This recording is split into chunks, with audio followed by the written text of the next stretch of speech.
if things are temporary, we actually have a good sense of discontentment because that keeps pushing you on. Yeah. You never arrive, so you keep striving. I'm Ben, and I've worked as a medical doctor in the UK for over 20 years now. In my specialty of intensive care medicine and anaesthesia, I've seen both the strength and the frailty of the human body. And I'm also a Christian, so I believe in life after death. And the combination of my job and my faith means that I am dead interested in this topic that we're going to be talking about in this series, which is, so you want to live forever? I'm now wondering about those people who believe that this life is all there is, so that we won't live forever. And so my question is, if that's the case, how do we maximise what we have in this life? And does this really work out in practice? Sara Stevenson as I Live and Breathe. How are you doing? Ben Thomas, good to see you. Yeah, good to see you. Lovely to be with you, as always, in New College in Oxford. Did you know they filmed a bit of Harry Potter here? I know. Who's your favourite Harry Potter character? Hagrid, not going to lie. How about you? Dobby. Dobby, the elf. Amazing. Yeah. Very cool. Excellent. Now, listen, you are a secondary school teacher, or have been a secondary school teacher, in philosophy and ethics, and we are going to be talking today about optimistic nihilism. What's that all about? Well, nihilism is the view that ultimately the universe is meaningless. But the optimistic nihilist wants to say that that's actually a really positive thing. Okay. And there's different ways that that can play out. Sometimes it's organised with humanism. And very central to the idea is actually the positive view of mankind. Okay. That we are capable of goodness, we're capable of kindness, and we're also capable of progress. But behind all of that is also actually an ethical dimension. Yep. And that is long-termism, whereby we want to leave this planet and maybe beyond in a really positive way for generations to come. Okay. So ultimately, the optimistic nihilist wants to have a positive view of humanity and actually what we will leave behind for future generations. Okay, that makes sense. So my question is, how can an optimistic nihilist be positive about the future and about life without believing in an afterlife? Well, I think it is what we said, that positive perspective on humankind, human nature, but the increased sense of freedom. Now, obviously, Ben, we have to keep the laws of the land, the national rules, so to speak. Boring.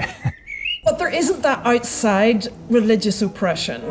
You know, a God bearing down, threats of afterlives. You know, when you get rid of that cloak, you know, there's just that increased possibility. And I think the self-talk is really important in that. You know, the mantras you tell yourself become personalized, me-centric. So I am the one in control of my life, and this is the self-voice. I am the creator of my own destiny, my own happiness. I can trust myself with my life. And yet to the optimistic nihilist, you know, the existence of a deity, the threats of afterlives, it's one more anxiety into the mix. That actually, if we get rid of that cloak, we have an even greater sense of freedom. Yeah. Do you know what helps me with my anxiety? What? Eating a lot of chocolate. Have you got any? I actually do. Lead on. Jockey, jockey, jockey. What have you got for me? Well, as you know, my daily little happiness Come on! is green and black, 70% dark chocolate. Here we go, square for you. Oh, thanks very much. Can you break it? Yeah, done. Cheers. So good. Lovely. I think the key question we need to ask ourselves is, can you have fundamentally a view that the universe is meaningless, and yet you personally have a meaning? Now, one of my favourite philosophers is Albert Camus. Albert Camus is a Frenchman. French-Algerian. Oh, okay, occupied. You know, he had this view that it is actually absurd. We search for the meaning of life, none is to be found, and that is actually a very pessimistic, not optimistic nihilism.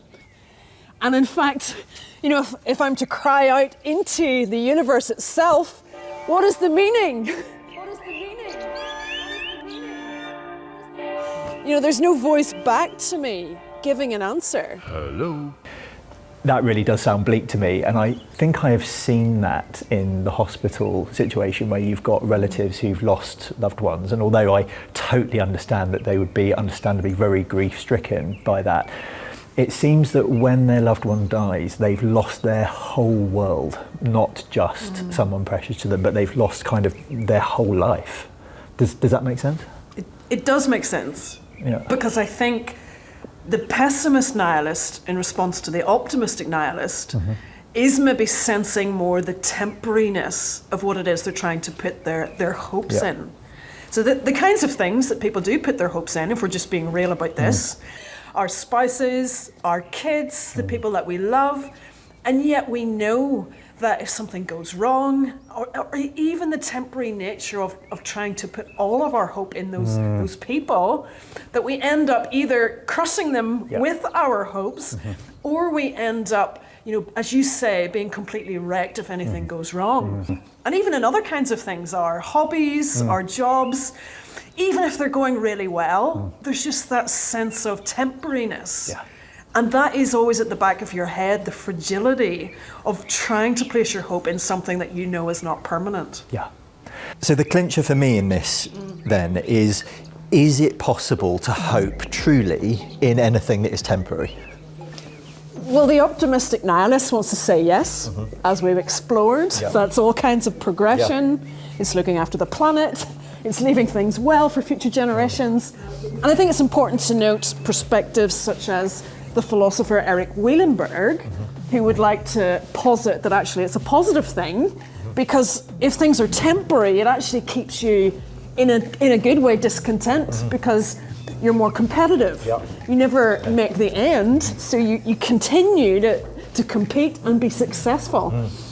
But I think where the Christian would differ to that mindset is to say that our hopes and our longings have to correspond to something that is permanent and can carry the weight of us.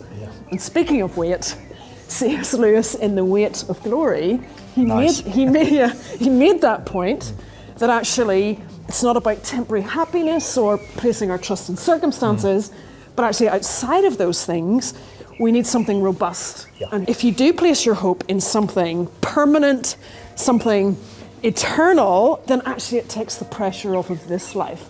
You can live this life well because you don't actually have to be happy in this moment. Yeah, that's good.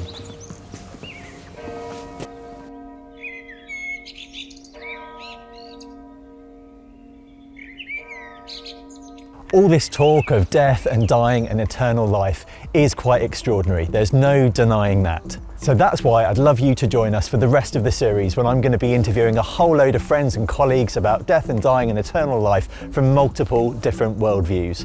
And hopefully you will see that there is light in the darkness. There's also tons of resources to find out more on the OCCA website, which can be found at www.theocca.org. Hopefully see you soon.